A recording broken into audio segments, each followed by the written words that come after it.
안녕하십니까. 중학수학 플랜 B 저자 이형욱입니다. 오늘 강의는 최대 공약수에 대한 내용입니다. 이전 강의에서 우리는 두 걸그룹의 숙소에 배달된 사과와 걸그룹이 발매한 음원에 대한 신곡 순위 경쟁을 예로 들면서 공약수와 공배수에 대한 개념을 잠깐 다뤄본 적이 있습니다. 기억하시죠? 공약수와 공배수의 정의는 다음과 같습니다. 한번 읽어볼까요? 세 자연수 A, B, C에 대하여 A는 B 곱하기 C일 때 B와 C를 A의 약수라고 말하며 A를 B와 C의 배수라고 말합니다. 또한 두 수의 공통된 약수를 공약수라고 말하며 두 수의 공통된 배수를 공배수라고 부릅니다. 이해되시죠? 공약수와 공배수의 예를 들어보면 다음과 같습니다. 잠시 화면의 숫자를 쭉 살펴보시기 바랍니다.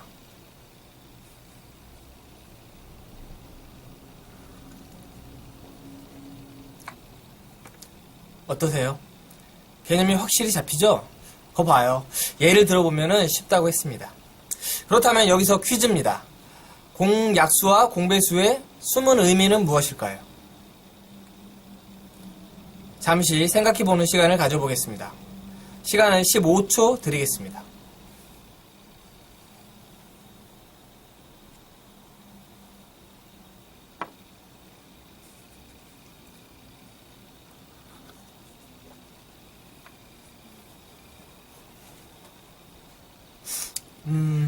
대충 알겠는데 정확히 대답하기가 어렵죠?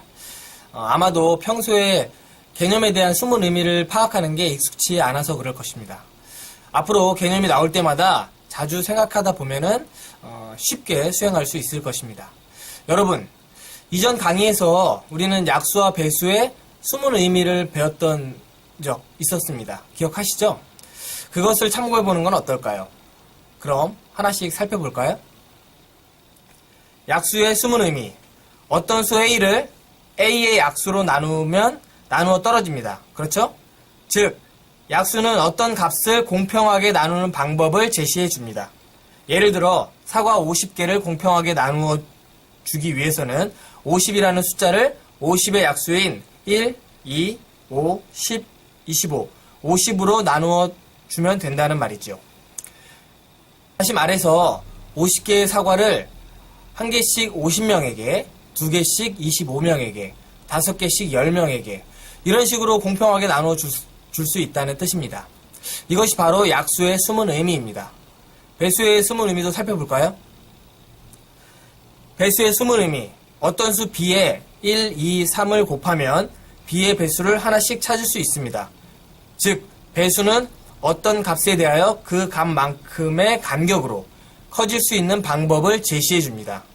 예를 들어 2002년 한국에서 열렸던 월드컵은 4년마다 개최되는데 여기서 개최 주기인 4의 배수를 찾아서 2002년에 차례로 더해주면 2002년 이후 월드컵의 개최 연도를 순차적으로 구할 수 있다는 뜻입니다.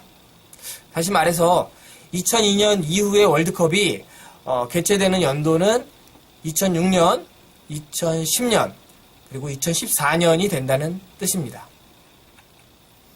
이제 공약수와 공배수의 숨은 의미를 유추해보는 시간을 갖도록 하겠습니다. 다들 예상했겠지만 공약수는 어떤 두 개 이상의 값을 공평하게 나누는 방법을 제시해 줍니다. 예를 들어 사과 12개와 귤 8개를 X명의 학생에게 공평하게 나누어 주기 위해서는 12와 8의 공약수 1, 2, 4를 활용하면 됩니다. 즉, 학생이 2명 있을 때에는 각각 사과 6개, 귤 4개씩 공평하게 나누어 줄 수 있으며 학생이 4명 있을 때에는 각각 사과 3개, 귤 2개씩 공평하게 나누어 줄 수 있다는 뜻이지요. 더불어 공배수는 어떤 2개 이상의 값에 대하여 공통적인 크기만큼의 간격으로 커질 수 있는 방법을 제시해 줍니다. 예를 들어 3년마다 개최되는 A 대회와 4년마다 개최되는 B 대회의 경우 두 대회가 2015년에 모두 개최되었다면 3과 4의 공배수인 12, 24, 36을 활용하여 두 대회가 같은 해에 개최되는 연도를 구할 수 있습니다. 즉 2015에 공배수 12, 24, 36을 더하면 두 대회가 같은 해에 개최되는 연도인 2027, 2039, 2051년을 구할 수 있게 됩니다. 대충 감이 오시나요? 이렇게 우리는 공약수와 공배수의 숨은 의미에 대해서 배워보았습니다. 그렇다면 공약수의 개념이 어떻게 활용되는지도 살펴봐야겠죠? 다음과 같이 두 종류의 게임카드 A, B가 각각 18장과 24장이 있다고 합니다. 게임에 참여하는 사람은 모두 카드 종류에 따른 카드의 개수가 동일해야 한다고 하네요.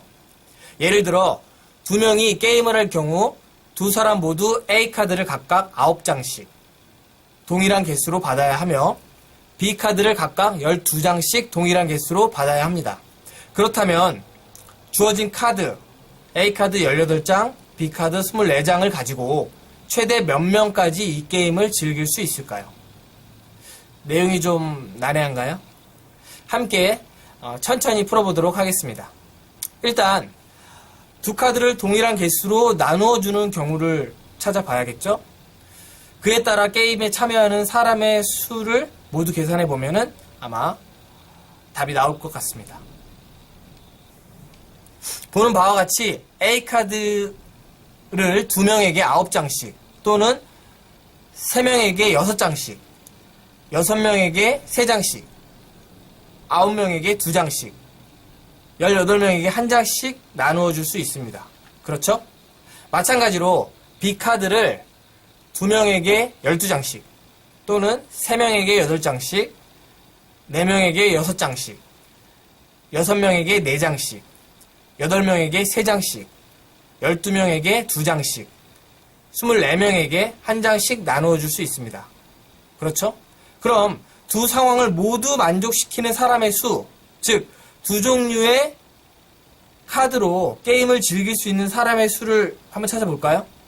네, 그렇습니다. 바로 2명, 3명, 6명입니다. 문제에서 게임을 즐길 수 있는 가장 많은 사람의 수를 구하라고 했으므로 답은 6명이 될 것입니다. 다시 말해서 6명의 사람이 각각 A카드를 3장씩, B카드를 4장씩 받아 게임을 즐기면 됩니다. 막상 답을 찾아보니까 그리 어렵진 않죠? 여기서 퀴즈입니다. 두 종류의 카드로 게임을 즐길 수 있는 사람의 수가 2명, 3명, 6명이라고 했는데 그렇다면 2, 3, 6이라는 숫자는 과연 18과 24 이 두 숫자와 어떻게 연관된 숫자들일까요? 그렇습니다. 바로 2, 3, 6은 18과 24의 공약수입니다. 일반적으로 서로 다른 두 개의 상황이 동시에 일어날 때 그 결과를 예측하기 위해서는 공통된 부분을 찾아야 합니다. 즉, 이 문제에서 공통된 부분은 바로 공약수가 되는 것이지요. 이해되시나요? 공약수 중 가장 큰 숫자를 최대 공약수라고 말합니다. 다들 알고 계시죠? 참고로 두 수의 최대 공약수가 1인 두 자연수의 관계를 서로소라고 칭합니다. 아마 서로소라는 용어가 조금 생소할 것입니다. 여기서 소는 앞서 소수에서 사용했던 본디 소자를 씁니다. 즉, 두 수만 따져봤을 때 서로 근본이 된다는 뜻이라는 얘기죠. 다시 말해서 두 수 사이에는 공통된 부분이 거의 없다라는 것입니다. 그럼 두 수 20과 30의 최대 공약수를 한번 구해볼까요? 일단 20과 30의 약수를 각각 구해보면 다음과 같습니다. 보아하니 두 수 20과 30의 공약수 중 가장 큰 수는 10이군요. 즉 10이 바로 20과 30의 최대 공약수가 되는 셈입니다. 쉽죠?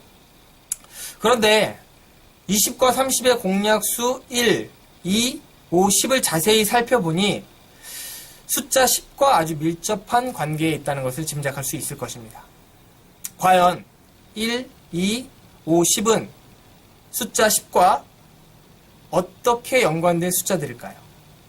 그렇습니다. 바로 1, 2, 5, 10은 10의 약수에 해당합니다. 즉 어떤 두수의 공약수는 두수의 최대 공약수의 약수가 된다는 것을 뜻합니다. 믿기지 않는다고요?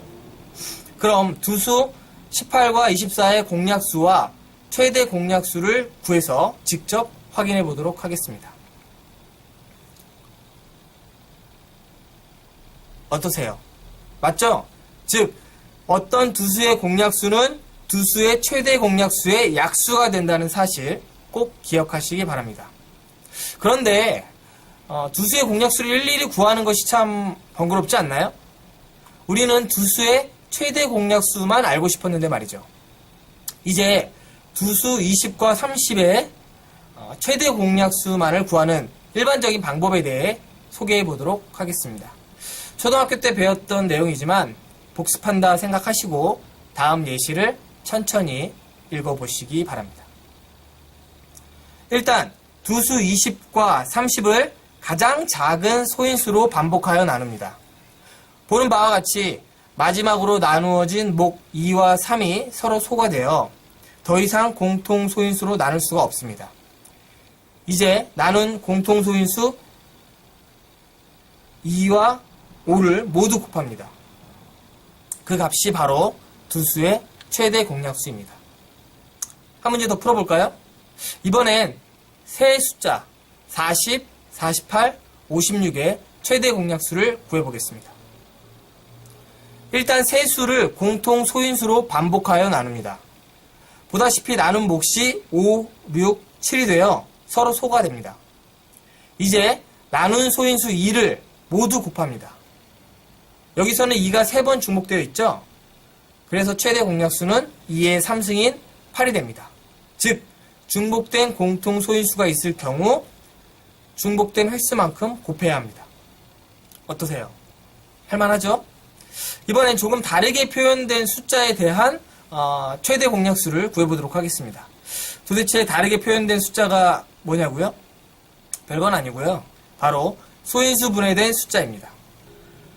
소인수 분해된 숫자의 경우 굳이 공통 소인수로 나눌 필요가 없습니다. 왜냐하면 주어진 곱셈식을 잘 살펴보면 쉽게 공통 소인수를 찾을 수 있기 때문입니다.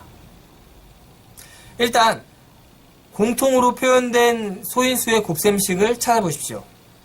그 식의 값이 바로 최대 공약수가 됩니다. 주어진 세 수의 공통 소인수의 곱셈식이 보이시죠? 네, 맞습니다. 세 수의 최대 공약수는 2 곱하기 5인 10입니다. 쉽죠? 하나 더 풀어볼까요? 수식을 보아하니 두 수의 공통 소인수는 2뿐입니다. 하지만 2가 3번 중복되어 있네요. 이렇게 중복된 경우에는 중복된 횟수만큼 2를 거듭하여 곱해야 합니다. 모두 공통 소인수니까요. 따라서 주어진 두 수의 최대 공약수는 2의 3승, 즉 8이 됩니다. 여기서 우리는 일반적인 수보다 소인수 분해된 수의 최대 공약수를 구하는 것이 훨씬 더 쉽다는 것을 알 수 있습니다. 당연한 얘기겠지만 소인수 분해되어 있는 경우에는 굳이 공통 소인수로 나눌 필요가 없기 때문입니다. 즉 최대 공약수를 찾을 때에는 일단 주어진 수의 공통 소인수를 찾는 것이 중요하다는 뜻입니다. 여기서 소인수란 어떤 수의 소수인 약수라는 거 다들 알고 계시죠? 이제 최대 공약수를 구하는 방법에 대해 정리해 볼 시간입니다. 한번 읽어볼까요? 1. 두 수를 공통 소인수로 반복하여 나눕니다. 나눈 몫이 서로 소가 될 때 나눈 소인수들을 모두 곱합니다. 단, 중복된 소인수가 있어도 중복된 횟수만큼 곱해야 합니다. 2. 소인수 분해된 두 수의 최대 공약수를 구하기 위해서는 공통 소인수 곱셈식의 값을 계산합니다. 즉, 공통적으로 곱해진 거듭제곱의 지수가 작거나 같은 숫자를 선택하여 곱합니다.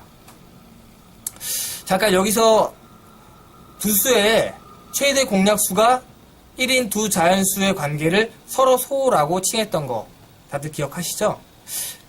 2, 3, 5, 7과 같은 소수들의 약수는 1과 자기 자신뿐이므로 소수끼리는 모두 서로 소의 관계가 있습니다. 그렇죠?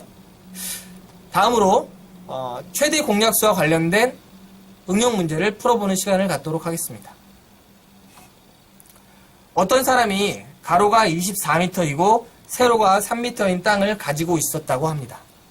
이 땅을 빈틈없이 여러 개의 정사각형 모양으로 나누어 팔려고 하는데 가능한 한 큰 정사각형으로 만들어 팔아야 땅값을 후하게 받을 수 있다고 합니다. 그렇다면 이 땅을 한 변의 길이가 몇 미터인 정사각형으로 나누어야 가장 비싼 값에 땅을 팔 수 있을까요? 한번 계산해 보시겠어요? 시간은 1분 드리겠습니다.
정답을 찾으셨나요? 혹여 내용이 잘 이해가 안 간다면은